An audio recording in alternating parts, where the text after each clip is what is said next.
Bonjour à tous, bienvenue. Donc je me trouve dans un cadre assez sympa. Je suis pas très loin de Tours où je vais rencontrer plusieurs conseillers projets locatifs. On a une réunion, on a un repas entre conseillers. Voilà, on va tous se rencontrer, on va tous se voir, on va aussi travailler. Et je vais vous faire des vidéos d'ailleurs avec plusieurs d'entre eux pour qu'ils puissent vous donner leurs meilleurs conseils pour investir en immobilier. Donc restez bien connectés sur ma chaîne YouTube si vous voulez en savoir plus. Prochainement, je vais sortir plusieurs vidéos avec nos conseillers pour que vous puissiez aussi vous inspirer et apprendre le meilleur de leurs conseils. Alors ensuite, qu'est-ce qui se passe en ce moment et qu'est-ce qui m'est arrivé ?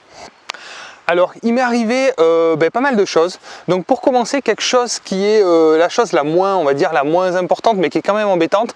J'ai une affaire qui m'est passée sous le nez. Voilà, donc ça arrive, l'agent immobilier m'a certifié que c'était bon, que ça passerait, mais il y avait une deuxième agence. Il faut savoir que les agents immobiliers, entre eux, ils se font pas de cadeaux. Ils se font pas de cadeaux, donc ils ont, pour certains, malheureusement, pas trop de paroles. Donc c'est très commercial, c'est très concurrentiel, et donc voilà, c'est un peu chacun pour sa pomme des fois. Donc, voilà, j'avais fait une offre sur un immeuble de 7 logements dans les 100 000 €. Donc c'était vraiment pas cher. Bon, il y avait beaucoup de travaux à faire et dans une toute petite ville, mais c'était un projet assez intéressant. Bon, il m'est passé sous le nez. Donc j'ai appris ça ce matin, bon, pour bien commencer la journée déjà. Ensuite, qu'est-ce qui s'est passé? Donc là, c'est un peu moins sympa. Du coup, j'ai eu une locataire qui est rentrée il y a de ça 15 jours à peu près.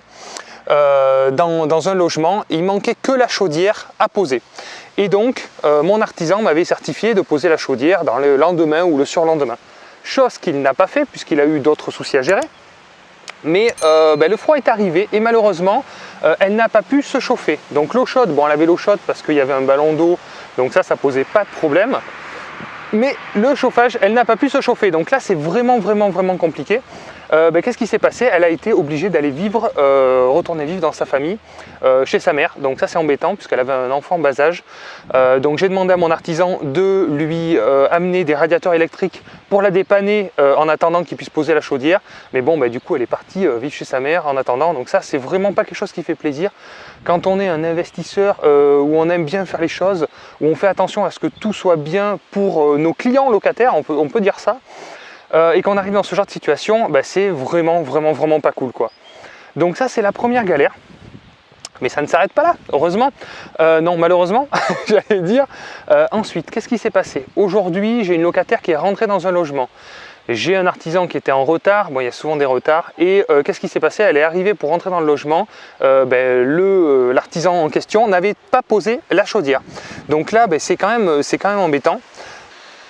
Voilà, désolé, ça coupe parce que du coup je tiens le téléphone avec la main et ça fait couper la vidéo. Donc l'artisan n'avait pas posé la chaudière, donc effectivement ça c'est plutôt embêtant. Il devait le faire dans la journée, mais qu'est-ce qui s'est passé finalement? C'est que la locataire avait pris rendez-vous pour ouvrir le compteur GRDF. Gaz, donc, mais GRDF sont arrivés, mais comme la chaudière n'était pas posée, il était en train de la poser, ils n'ont pas pu poser le compteur, parce qu'il faut savoir que quand ils viennent pour faire une ouverture de compteur ou poser un compteur, il faut que la chaudière soit posée, il faut qu'ils puissent faire les vérifications nécessaires, voir s'il n'y a pas de fuite dans les conduits, etc. Ils n'ont pas pu le faire, donc rendez-vous repoussé. Voilà, donc là, pour le coup, c'est un peu une galère. Puisque la locataire arrivait avec son camion pour emménager et elle n'a pas pu emménager, donc voilà. Ensuite, là j'ai fait une erreur cette fois-ci qui est de ma faute entièrement, puisque je lui ai donné un compteur à ouvrir électricité, c'était celui de l'appartement du dessus. Voilà, donc là c'est ma faute, malheureusement elle a ouvert le mauvais compteur à cause de moi. Et donc pour ouvrir son compteur, nouveau rendez-vous, une semaine de délai. Donc qu'est-ce qui s'est passé là pour cette locataire qui était censée rentrer aujourd'hui dans le logement? Elle a dû louer un Airbnb en fait pendant une semaine. Donc j'ai pris à ma charge bien entendu le Airbnb. Mais c'est quand même embêtant, quoi. Voilà, c'est une jeune fille qui arrivait pour embaucher tout ça, donc ça c'est embêtant. Donc voilà, ça rajoute pas mal de soucis. Ensuite, dans 2 jours, j'ai un locataire qui doit rentrer. Pareil, même problématique, l'appartement est presque fini, mais il n'est pas terminé. Et la chaudière n'est pas encore posée. Donc là, c'est pareil, ça va se reposer. Il faut que la chaudière soit posée. Il faut que le compteur aussi soit posé et que les vérifications puissent être faites avant 2 jours. Donc vous voyez un petit peu les délais, comme on est un petit peu juste. Et donc j'ai l'impression qu'il va y avoir encore de grosses difficultés. Ensuite, en fait, ce qui se passe, hop, je vais essayer de ne pas couper ce coup-ci. En fait, ce qui se passe, c'est que en fin de chantier, vous avez souvent des difficultés parce qu'il y a des petits ajustements, il y a des choses qui ne sont pas finalisées au bon moment, comme il faudrait, et il y a toujours des petits problèmes. Donc une fois effectivement que c'est loué, que c'est parti, que ça roule, c'est beaucoup mieux, mais à la fin d'un chantier, il y a toujours des galères, et voilà. Donc ça, il faut le savoir, il faut l'anticiper. Il vaut mieux prendre des délais assez longs. Et prendre un peu de souplesse, mais malgré tout, même des fois, vous voyez, moi j'ai l'habitude, j'ai des artisans qui me donnent des dates et ça correspond pas forcément, et donc voilà, donc ça arrive quand même, il faut le savoir.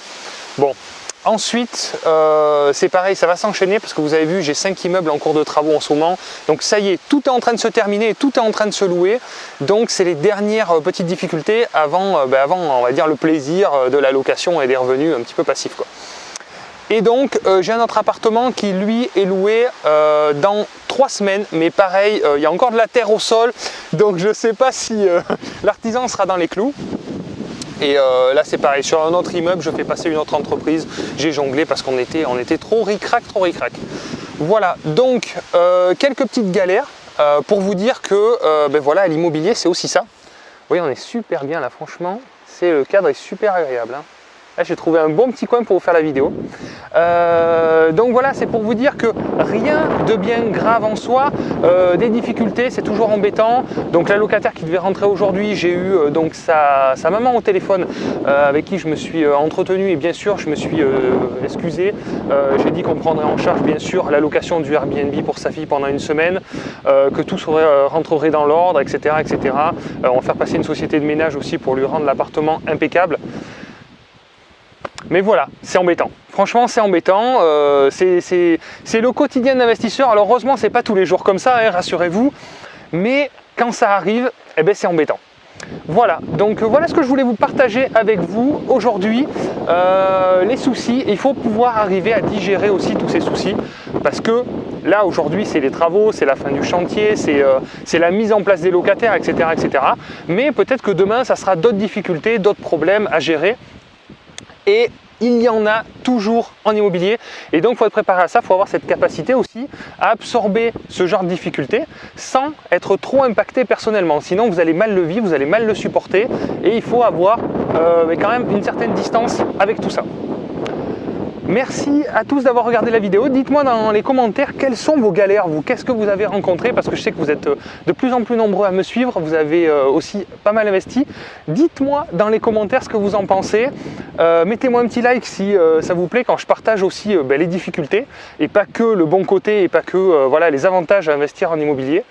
Et puis sinon, je vous dis à très vite pour une nouvelle vidéo. Merci, ciao ciao.